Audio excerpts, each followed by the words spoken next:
Hey guys, day 184. I'm here in Vancouver. Just got back into Canada, super pumped. I have a special video for you guys today. It's a little bit different than the ones I usually give you. That's actually, the majority of it was filmed in Mongolia on day 100 of my trip. And this is like a really tough day for me. Had a real tough time in Mongolia for a number of reasons. It was really cold there. I was in the desert during the start of their winter.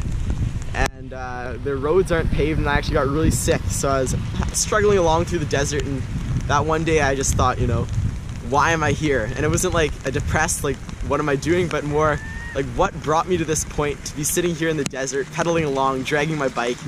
And I realized I never really talked about it. So I just set my camera down, propped up my bike against a rock, sat there in the desert, and I just, you know, let my words flow and just talked about why I was doing what I was doing. And so that's the video I want to share with you today. And it was actually also Thanksgiving, so at the end I threw in a little clip just thanking some people. A lot of people have helped me on the road, so I have to give some thanks there. As well, I saw a flock of sheep just down the road after that, and I thought it was a good opportunity to make a little bit of an analogy, so I threw that in as well. But without further ado, let's get into the video. Hey, what's going on, guys? I'm here in the Mongolian desert. That's where we are. I thought since I was past halfway, I would make a little bit of a special video, a different one, about outdoor school and what that means to me. So, as you guys probably know, I'm actually fundraising for outdoor school, and so I'm just going to talk about why I'm doing that and why outdoor school is so important, in my opinion. So to do that, I'm going to give you guys a brief look at my education. I was actually homeschooled till grade 8, more of unschooled, which means the kids were given absolute freedom to go do whatever they'd like to do, learn what they want to learn, play the sports they want to play. And so that was my childhood. And at grade 8, I went to elementary school at Brunskill. And I remember that year, I went in and they did these preliminary tests on me to see like where I fit in, and I scored below grade level, which wasn't really a problem because going in I was fully aware that there was some holes within my education. Not that I wasn't properly educated, but the curriculums just didn't match up. So I went in there and they did these tests on me, and I remember my resource teacher sitting me down, and she's kind of like breaking me the news, you know, like she's trying to, in a nice way, saying I'm not where I need to be in with my education. And I just remember looking at her and telling her I was so happy to be at school, and I was just like, you know, it doesn't matter, like, of course I didn't do good on the tests because this is the beginning of the year. I haven't learned anything yet. Like, test me at the end of the year. This whole year I'll spend catching up and learning, and that's what I'm coming to school for, is to learn. Of course, the tests aren't very good right now. And so when I came into public school, I was so ready to learn. I was so happy to be there every day, to come to class, to just soak up everything they were telling me, because I was raised with this mindset of curiosity and to discover things, and I wanted to learn. I wanted to be there. But my resource teacher, I remember she didn't understand this, and I remember her, after I told her that, I remember her telling me, and I quote, she said, "I know kids like you. I see kids like you all the time.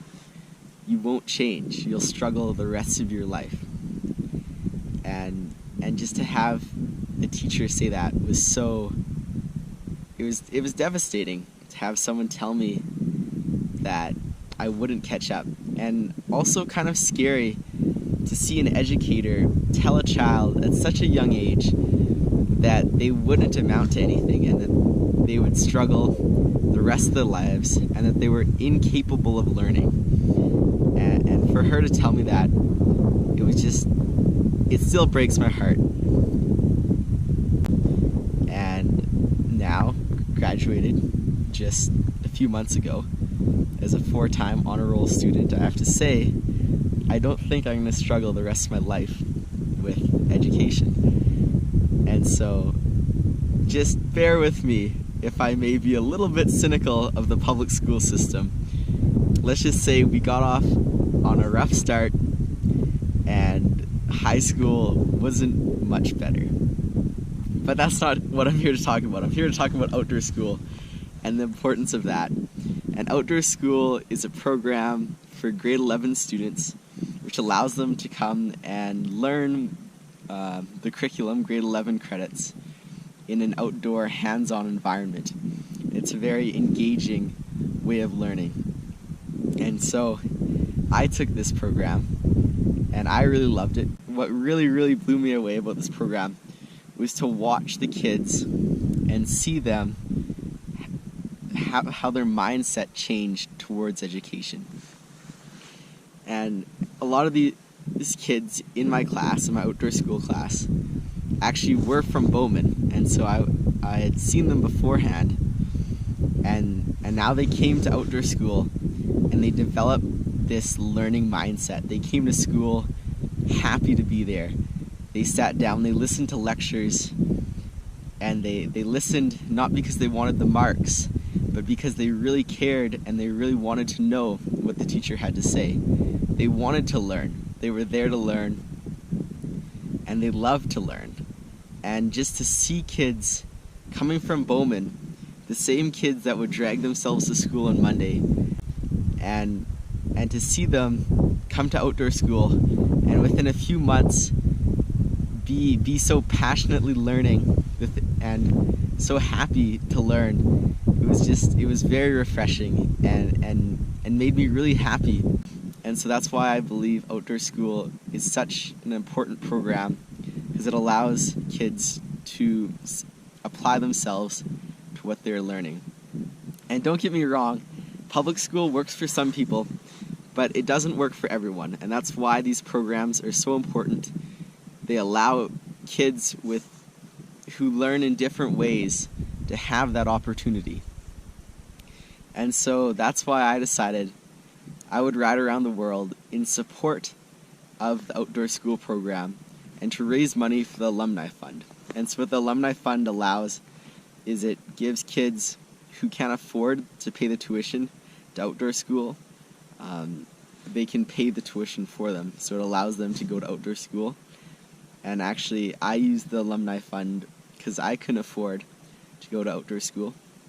So it's very personal, and I feel like this is a great way to give back to the program. And I really believe it's important that children of all demographics have the opportunity to go to this program. So that's why the Alumni Fund is so important to me. And also, it's not just about the money. It's also about letting my voice be heard, to tell people how important outdoor school is to me and to people in my community.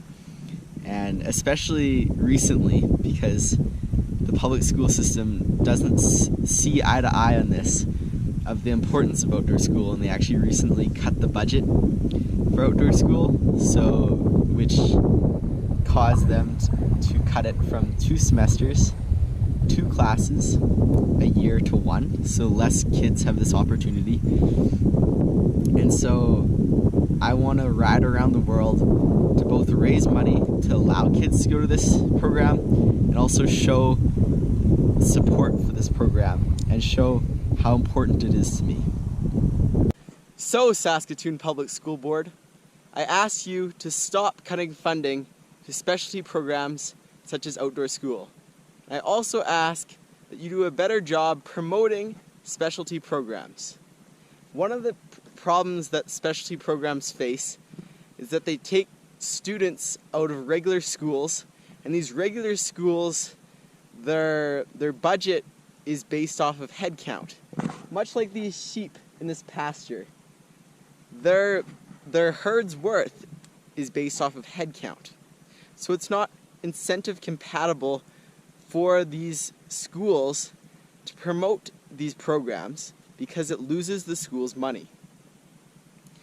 And I've talked to many students who would have joined outdoor school and programs such of it if they had known that the programs even existed or what the programs were about. So, for example, these sheep in this pasture. Say one of these sheep does not like the grass here. It does not make the sheep strong. It does not make the sheep happy. Maybe it makes some of the other sheep happy, but this sheep, this individual sheep, does not make him happy.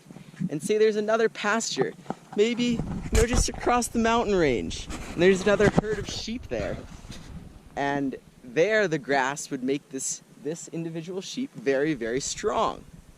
But the shepherd would never take the sheep to the other pasture because it would lose the shepherd money. Makes sense, right? Well, I say children are not sheep. They're not livestock to be made money off of. Education should be for the children, not for the teachers and administrators. Decisions should be made based off what is best for the students, not what is most profitable.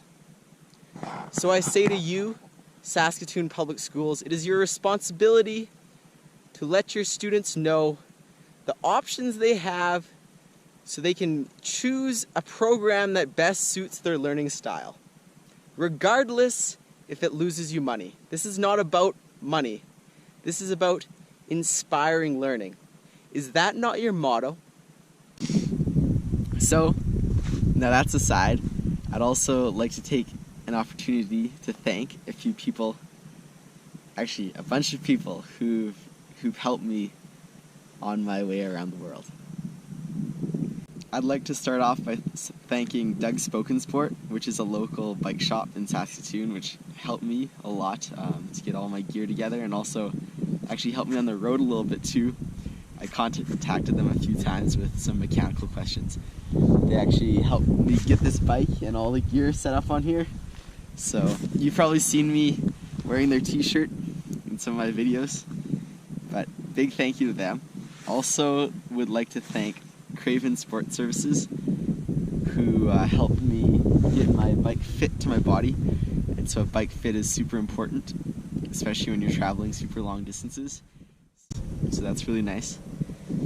So thank you, Craven Sports. And I had their t-shirt too, you probably saw me wearing it, but I actually lost it in Moscow, so that's unfortunate. Big thank you to SAS Cycling and my cycling coach Russ Down, who helped me train to ride around the world, and also gave me a few tips and pointers as I ride, like this cadence drill I'm practicing right now as I ride through Mongolia.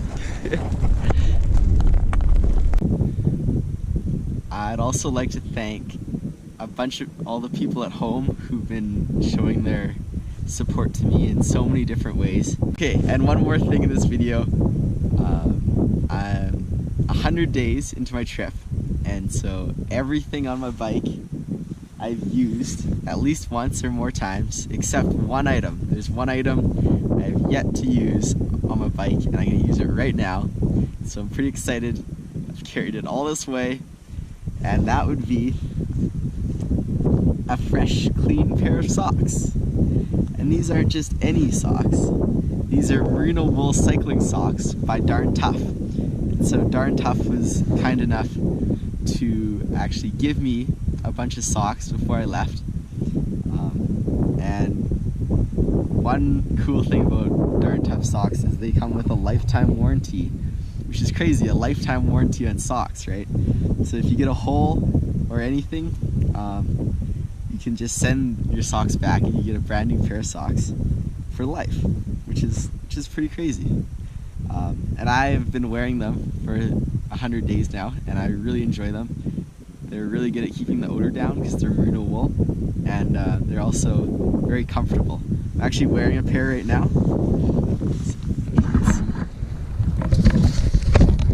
So I'm wearing a pair right now, but these ones I actually managed to wear a hole through both of them, one on each side.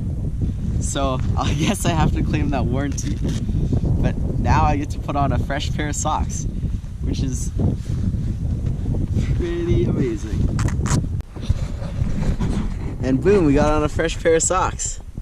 Don't know how amazing that feels after so many days out here in the desert to just put on a nice, fresh, clean pair of socks. I guess that's a wrap for the video.